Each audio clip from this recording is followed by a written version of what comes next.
La dernière fois, sous une de mes vidéos sur YouTube, il y a quelqu'un qui m'a demandé ce que je préconiserais pour une personne qui souhaiterait atteindre potentiellement le statut d'indépendance et de liberté financière, et surtout quel montant épargner, quel montant mettre sur un compte courant, sur un compte épargne, et comment gérer finalement le compte courant et le compte épargne les uns avec les autres, puisqu'on peut également aussi être amené à en avoir plusieurs. Et c'est pas une question très simple à y répondre, puisque a priori on a tous une situation différente, on a également aussi un profil de risque qui va être différent, on a également aussi des objectifs qui peuvent différer en fonction des personnes. Donc moi, mon objectif dans cette vidéo ne sera pas de te dire c'est comme ça que ça fonctionne, ça je pense que tu l'auras compris, mais plutôt de nourrir ta réflexion sur le sujet. Déjà, je vais commencer à te présenter ce qu'est un compte épargne, ce qu'est un compte courant avec les avantages et les inconvénients des deux côtés, et je vais essayer de te présenter ensuite des lignes directrices, des règles selon moi à respecter, et ce que je fais aussi à titre personnel pour gérer pour le mieux mon épargne dans le cas, si tu veux, des finances personnelles, et pour maximiser, in fine, si possible, tes chances d'atteindre le statut d'indépendance et de liberté financière. Mais l'idée, c'est vraiment, encore une fois, de nourrir ta réflexion et de voir avec toi les questions que tu pourrais potentiellement te poser pour améliorer ta situation et puis voir, in fine, comment tu souhaiteras gérer ton compte courant, ton compte épargne, pour gérer au mieux tes finances, maximiser ta capacité d'épargne, maximiser ta capacité d'investissement et que tu puisses booster l'atteinte de tes objectifs personnels. Donc pour commencer la vidéo, je vais faire quelques rappels, même si je suis convaincu que tout ce que je vais te présenter là, tu le sais, c'est juste pour qu'on soit sur le même pied d'égalité et qu'on puisse aller un petit peu plus loin ensemble dans la suite de la vidéo. Donc concernant le compte courant, il y a quelques caractéristiques principales concernant ce compte courant. Premièrement, ça te permet d'avoir un accès facile à tes fonds, ça te permet de faire des transactions fréquentes, faire des dépôts, des retraits, des virements, tu peux payer tes factures comme tu veux. En plus de ça, souvent on va te donner une carte de débit qui va te permettre de faire des achats, des retraits au distributeur automatique, donc c'est quand même très pratique de ce côté-là. Par contre, le gros inconvénient qu'on a sur les comptes courants, c'est que c'est souvent des comptes qui ne sont pas ou très peu rémunérés, contrairement à d'autres stratégies d'investissement et contrairement aussi au compte épargne qui, lui, peut offrir certains intérêts. En tout cas, tu peux avoir un retour sur investissement qui n'est pas faramineux, on en parlera un petit peu plus tard, mais qui peut quelquefois présenter une source de rémunération bien plus élevée que celles qui sont présentes pour les comptes courants, parce qu'en l'occurrence, pour le compte courant, en général, t'es pas du tout rémunéré. Sur certaines banques privées, tu peux avoir des trucs spécifiques, mais en général, pour monsieur, madame, tout le monde, c'est pas le cas. Donc, quand utiliser le compte courant, c'est ce que je t'ai mis juste en dessous, pour la gestion quotidienne de l'argent, y compris le paiement des factures et les dépenses courantes, et finalement aussi lorsqu'on a besoin d'un accès immédiat à notre argent. L'objectif de ce compte courant, c'est vraiment la liquidité des fonds. Il n'y a pas de blocage, c'est pas comme si tu l'avais investi, il n'y a pas de problème par rapport à ça, donc c'est de l'argent que tu peux disposer clairement comme tu le souhaites, dans la limite des stocks disponibles entre guillemets, parce qu'aujourd'hui on se rend compte qu'avec la banque, quand tu commences à retirer de l'argent pour des sommes un peu plus importantes, je sais pas, même des fois pour 2-3 000 euros, ils vont te faire chier, ils vont commencer à te dire faut que tu justifies d'où vient ton argent, qu'est-ce que tu veux en faire, etc. Donc faut faire attention. Je dis que normalement tu peux avoir un accès immédiat, ça c'est dans la théorie. Dans la pratique, je sais que tu as des banques qui sont quand même relativement chiantes et qui peuvent t'embêter, quoi. Donc attention. Ensuite, quelques considérations à avoir, c'est ce que je t'ai mis juste en dessous. Il y a certains comptes qui peuvent exiger un solde minimum et ou facturer des frais mensuels. C'est pour ça que quand tu vas utiliser un compte courant, même aussi des comptes épargne, c'est intéressant de s'ouvrir à ce qui peut se faire à l'étranger. Tu as le droit aussi d'avoir des comptes à l'étranger, à condition de le déclarer aussi à l'administration fiscale. Mais tu peux également aussi ouvrir des comptes, tu sais, sur des banques en ligne. Et souvent, là, les frais sont soit inexistants, soit beaucoup plus faibles que sur les banques physiques. Donc ça peut te permettre de faire quelques économies. Et je sais que moi, il y avait certaines banques qui mettaient des frais des fois qui était juste monstrueux. Donc voilà, ça peut te permettre de faire jouer la concurrence, c'est toujours intéressant.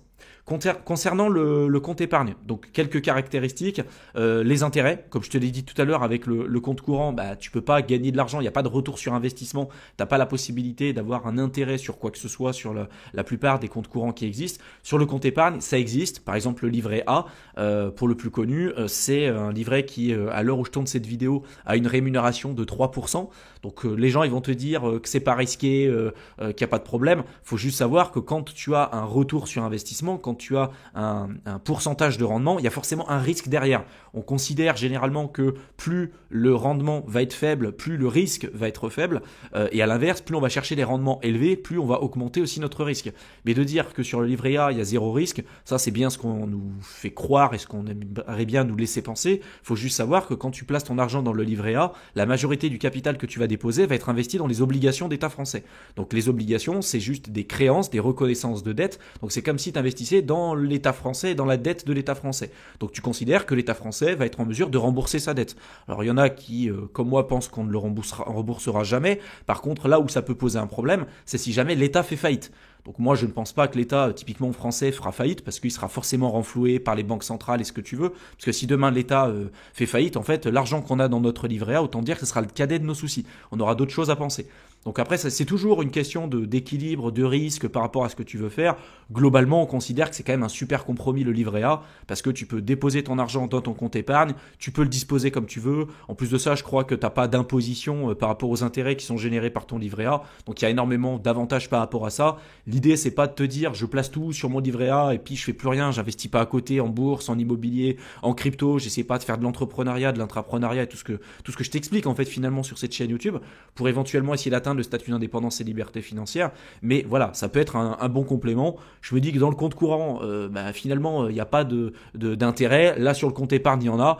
Pourquoi pas en profiter, notamment pour ton épargne de sécurité. Mais ça, j'en parlerai un petit peu plus tard.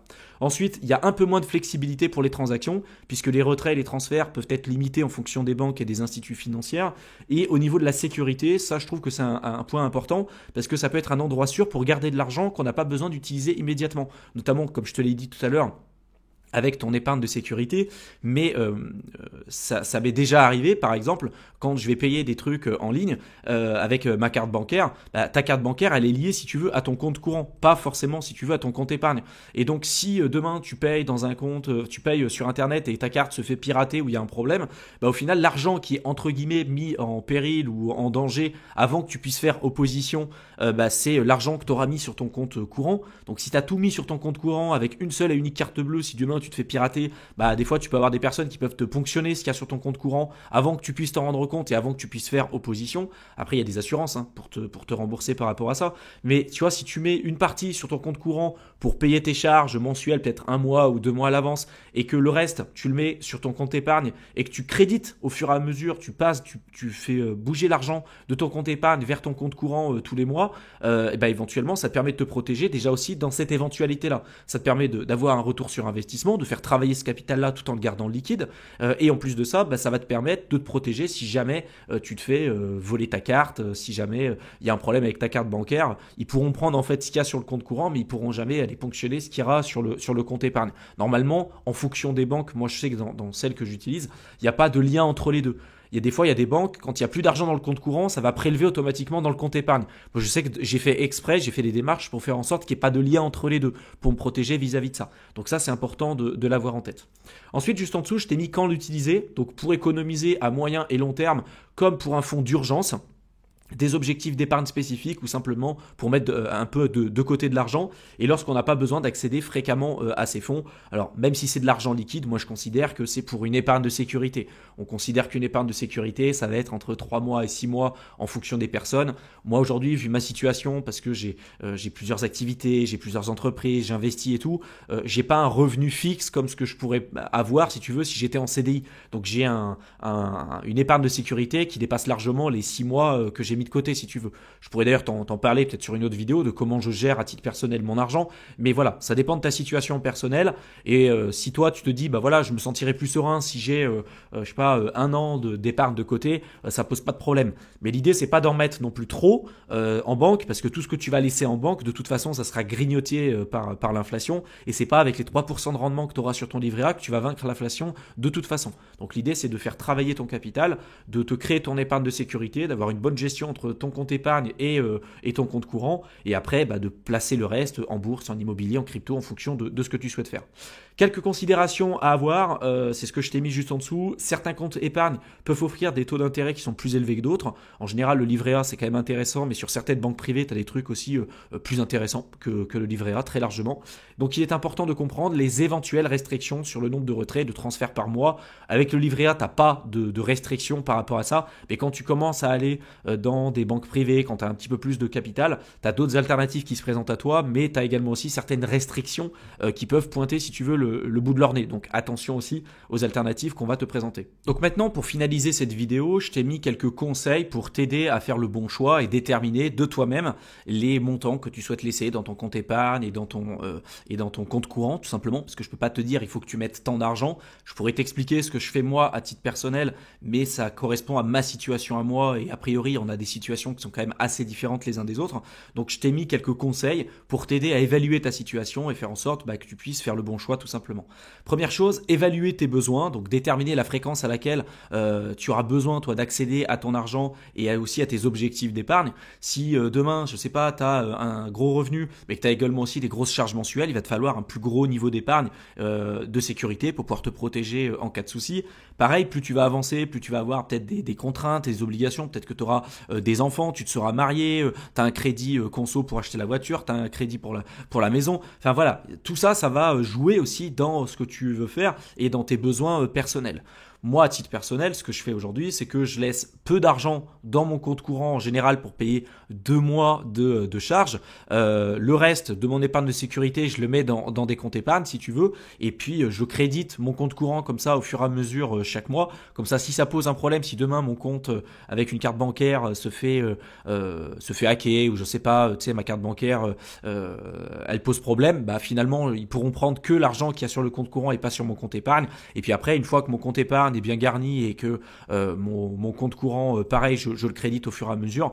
Tout le reste, le surplus, c'est bien évidemment investi. Je ne garde pas non plus énormément d'argent dans mon compte en banque. Et en plus de ça, j'ai plusieurs banques. Aujourd'hui, je dois en avoir 7 différentes. Donc ça, je pourrais t'en parler. Je n'ai pas envie de te prendre la tête dans cette vidéo à t'expliquer tout ce que je fais à titre personnel, mais je pourrais t'expliquer comment je gère mon argent, les comptes que j'ai à l'étranger. J'ai des comptes aussi multidevises parce que je ne suis pas exposé non plus qu'à l'euro. J'ai du dollar, j'ai également aussi de la livre sterling, etc. Enfin bon, je pourrais t'en parler un petit peu plus tard.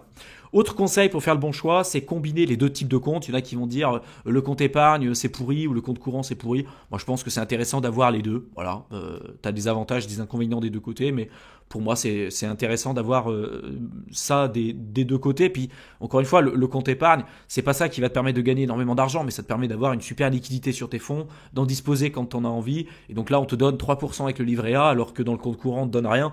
Bah pourquoi pas utiliser le livret A en fait, ça serait bête de s'en priver.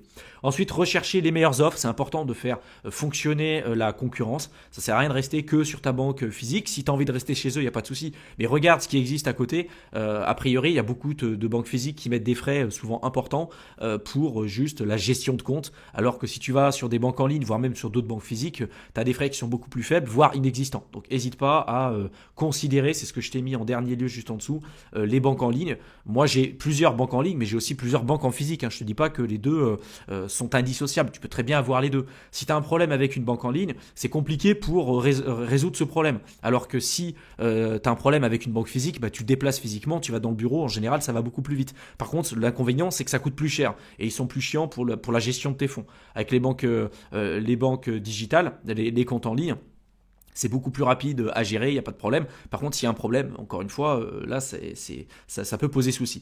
Et donc, pour terminer, un autre conseil pour faire le bon choix, c'est la surveillance et la réévaluation. Parce que aujourd'hui, tu as une situation qui est la tienne. Demain, elle sera peut-être amenée à changer. Je sais pas, tu veux changer d'emploi, tu vas commencer à avoir un enfant, peu importe. Ta situation aujourd'hui sera amenée à changer et sans doute qu'elle ne sera pas équivalente dans 1 an, 2 ans, 5 ans ou 10 ans. Donc forcément, ta stratégie, elle va devoir être ajustée et modifiée aussi au fur et à mesure du temps. Là, j'ai parlé de la stratégie et de l'approche éventuellement à avoir pour le compte courant et pour le compte épargne, mais ça, c'est valable aussi pour tes finances personnelles de manière générale et aussi pour tes stratégies d'investissement. La manière dont tu vas te diversifier, la manière dont tu vas gérer ton portefeuille, l'allocation d'actifs, etc., etc.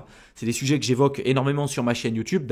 D'ailleurs, tu retrouveras énormément de ce genre de contenu dans la playlist bourse, si c'est la bourse qui t'intéresse, dans la playlist finances personnelles, investissement, entrepreneuriat. Voilà, c'est vraiment des sujets que je couvre énormément sur cette chaîne YouTube. Donc, hésite pas à aller jeter un coup d'œil sur ce que j'ai publié d'autres sur cette chaîne, si c'est des sujets qui t'intéressent. J'espère en tout cas que cette vidéo t'aura plu, qu'elle t'aura intéressé, qu'elle t'aura été utile. Si tu veux en savoir plus sur le concept d'indépendance et de liberté financière, comme d'habitude, tu retrouveras un programme de formation offert de plusieurs heures que tu pourras rejoindre simplement en cliquant dans le lien que je t'aurais mis dans la barre d'infos. Donc tu as simplement à cliquer dans le lien que je t'aurais mis juste en dessous, tu rentres ton adresse mail et tu verras, je t'enverrai le contenu directement dans ta boîte de réception. Je te souhaite une excellente fin de soirée et je te retrouve dans une prochaine vidéo. À bientôt.